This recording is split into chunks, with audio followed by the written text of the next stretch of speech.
Who is the little whiny bitch? Who is the little whiny bitch? You are. Get your ass up and start doing something. You can change your life. Don't wait for me. I'll sleep here. I don't care about your life. Whiny bitch.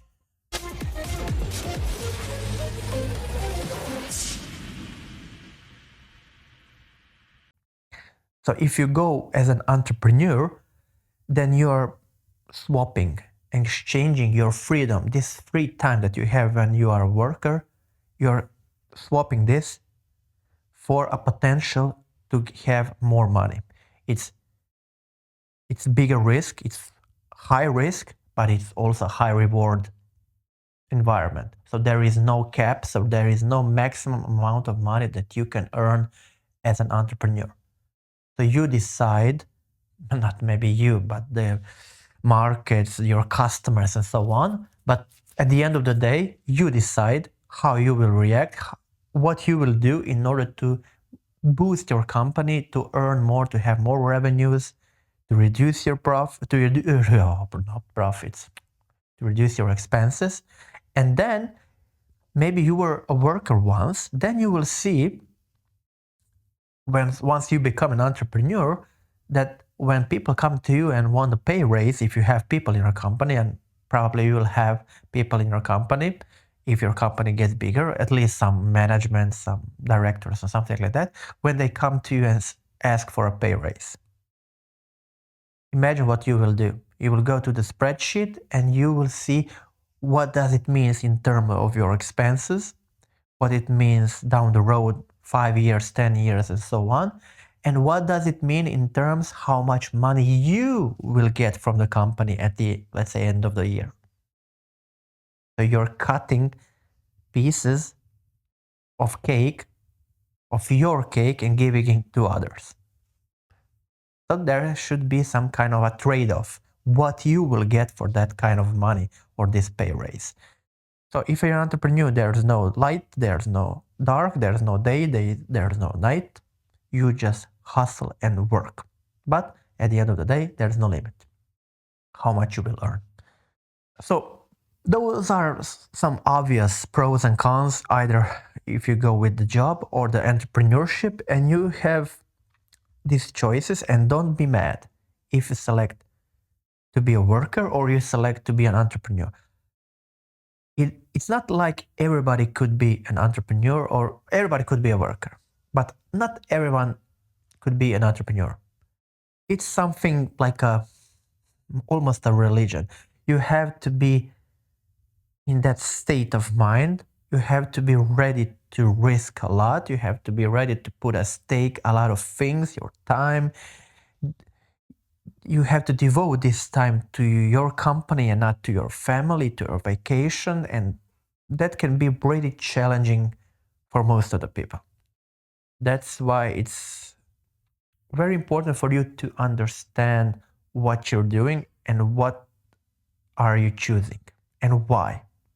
So you have a choice, people. You have a choice to make it, but my suggestion would be to go as a worker, to climb the ladder, to find out as much as possible about the entrepreneurship itself, what it means. So to become a manager, to manage people, teams, and so on, then to go into some kind of directors and so on, because you then have access to finance of your company, then you're directly responsible for spending or something like that, or you're in sales, you're part of a pre-sales or sales, then you get to know a lot of people, get to know what the sale process is all about. And then when you see all of the aspects of running a company, then you can make a decision whether or not this is a good thing or a good way or a good life for you in the future. Because then you will have a lot of knowledge about what it means, so you will not dive straight into it without one day of knowing what entrepreneurship is, because there is also additional risk to that because you didn't work anything in your life, you don't understand what companies are, how do they operate, and so on. Maybe you grow through the company. That's maybe the most logical way. And then when you reach the top, the pinnacle, then be there for 2-3 years, understand as much as possible about how to run a company, what company consists of all of these aspects: money, people, clients, selling, supporting, I don't know what, and then decide whether or not it's the right moment for you to jump and become an entrepreneur. But at least then you will know what to expect. It will not be anything new for you. You'll know that you'll have to deal with money, with people, with their ambitions, with their wishes, with stupid clients, and so on, with technical issues while you're building your product, let's say. So you will at least know what to expect. It will not be a total surprise for you. But guys, once more, the only person you can blame in your life is you. Everything that happens in your life is your fault, regardless the environment, regardless what happens with other people and so on, and their effect on you. It is always you to blame, because maybe you have done something, maybe you haven't done something, maybe you have said something, and everything counts. Everything counts. So you should be fully responsible and take full responsibility of your actions or your inactions, so the things that you didn't do and you should have done. So guys, no, don't blame the government, don't blame your parents, don't blame your friends, blame them. You only have to blame yourself. And it's an easier life for you and for everybody too. But not blame yourself too much. Don't bitch about it. Just take the responsibility. Say, okay, I understand. I have learned. I moved on. So after I share all the information with you, now it's up to you to define. First of all, so we are going through all the episodes that you have seen. First of all, you have to have a goal, decision. You want to become the best worker in this company, or you want to be an entrepreneur in this domain. You want to sell, I don't know, Rubik cubes. I don't know why. And you want to make a great company that would produce the best Rubik cubes in the world. So when you are going into this entrepreneurship, you have to see and you have to want to become the best at this job in this specific area. So you must have goals. When you have goals, then you have a list of steps how you will monitor whether or not you're getting closer to your goals. You have a checklist. Then you decide if you want to be rich. You have to decide exactly what amount of money you want to reach. So what you think, what for you is to become a rich, is to have a lot of money, to be wealthy. And then put this number, and you have to do anything and everything to reach that number. And you don't sleep until you reach that number. Then, while you are earning this money, either as a worker or an entrepreneur, you have to see how to manage your own money. Whether or not you will spend on stupid shit, or you will invest. First invest in yourself, as I said, in new books, in new skills, then invest into something that's long-term, like stocks, funds, ETFs, crypto, real estate. So you have to invest, you have to make money work for you.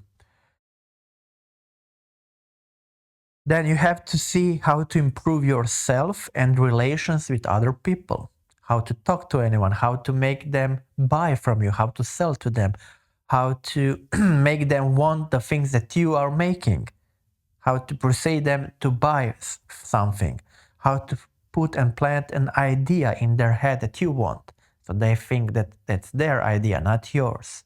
So how to manage people, how to become more wealthy, how to become more powerful around people, how to expand your social reach and your social network, how to make new friends.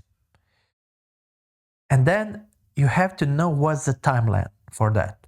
I will get to this amount in 5 months, in 10 months, in 5 years. So this is the goal. I don't say, and I didn't say that you will reach it. There is no such things as a certainty, and 99.9% you will not reach the exact number. Maybe you will reach something above, or you will be somewhere below, but nevertheless, if you are moving in the right direction, so if you want to reach, I don't know, $2 million, and now you have $10,000, and if you say, I want to be there in 2 years, but in 2 years you are not around million, you are something around 250,000, at least you are moving in the right direction. So you are going in the right direction, but you are not going straight heads up. You're deviating on the path, and that's okay. You're learning, you're falling, but also you get up on your feet back and continue to work because you see the results. And it's very important to see the results.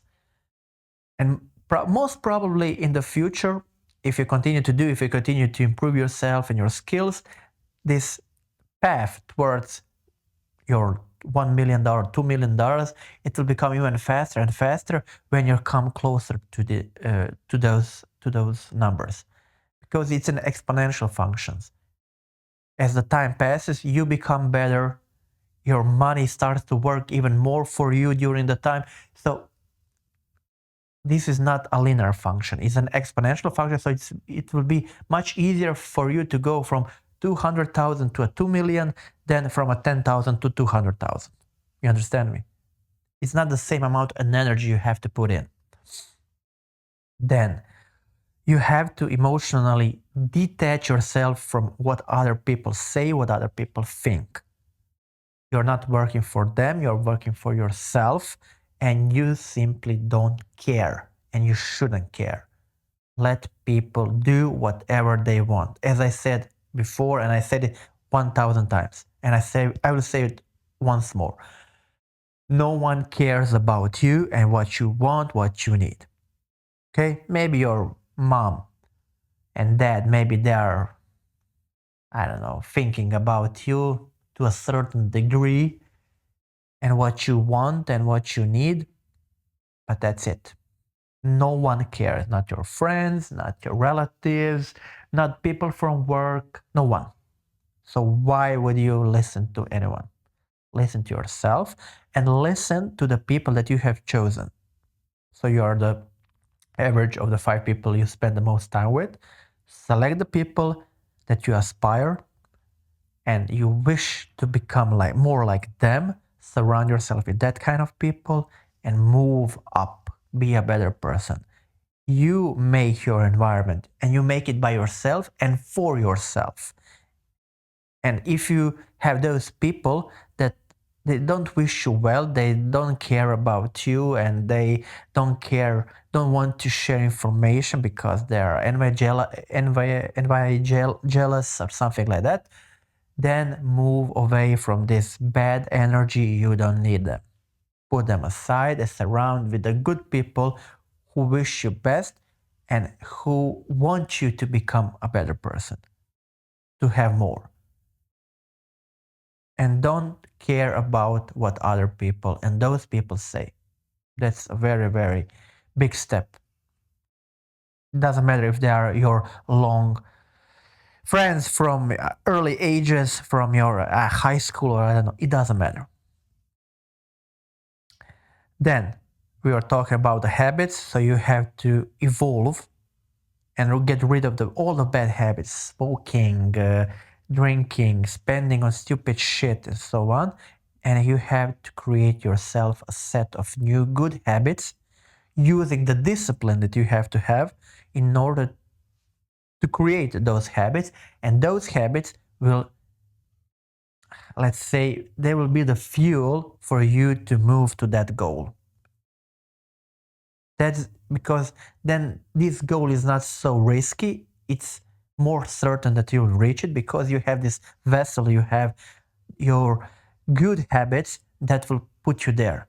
Why? Because if you want to become fit and you're fat, but you want to be fit, there is no fucking way that you will be fat if you train every day, if you eat properly, if you don't eat shit.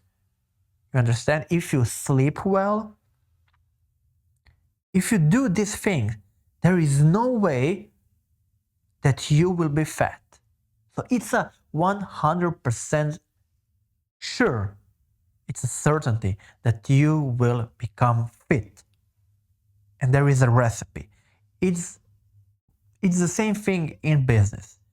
So if you do all the things right, what other successful business people are doing, there is almost 0% chance that you will fail. You will maybe fail temporarily, but you will get up and so on. But at looking on a bigger time scale, you will reach your destination because you have set yourself on a path where you cannot fail, and you have all of these good habits that they are pushing you forward. So I said, you have to take care of your soul, of your mind, of your body. So you have to read, be more skillful, be in peace with other and with yourself. Don't be emotionally attached and stressful and so on. You have to know how to channelize all of these things. Then you have to sleep well, rest well, train well, eat well. Those are basic stuff. And then now when you know what are banks, what are money, what are investments, and where you can put your money, now you have to see and make some kind of a calculation or some kind of a spreadsheet and decide how much of your money will go into your skills, into improving yourself, how much of that money will go into some kind of a long-term investment, stocks, bonds, real estate, cryptocurrencies, and so on, how much of that will go into savings account for the rainy days, how much of this will go into something that's predictable in the future, like your vacation or you have to attend a wedding or something like that, gifts. So you have to make a budget and you have to stick to it. So you may have to make a commitment to yourself that you will stick to that budget, and you will tweak it here and there if it needs to be tweaked, but you will stick to your budget and to your word, because you have to make a word to yourself. Okay, guys, that's it. We have covered most of these topics. So what is your next step? What you will do in the next 1, 2 weeks, 3 weeks? Please write in the comments. Subscribe, share, like, and write down what you have learned, what you have done. Are there any positive or negative outcomes or results of your actions? What has changed in your life? You understand me? The only thing that needs to change is you. If you change to the worse, okay, you will realize it, then you will switch, you will make a new decision, and then hopefully it will get better. But you cannot expect that your life will become better and better if you don't change at all, if you don't make any kind of decision. You have to make decisions. You will make good ones, you will make bad ones, but you have to change. That's it. So write me in the comments what you have selected, what you have decided, and what changed in your life. Is it for the worst or for the best? What happened? See you soon, guys. Bye.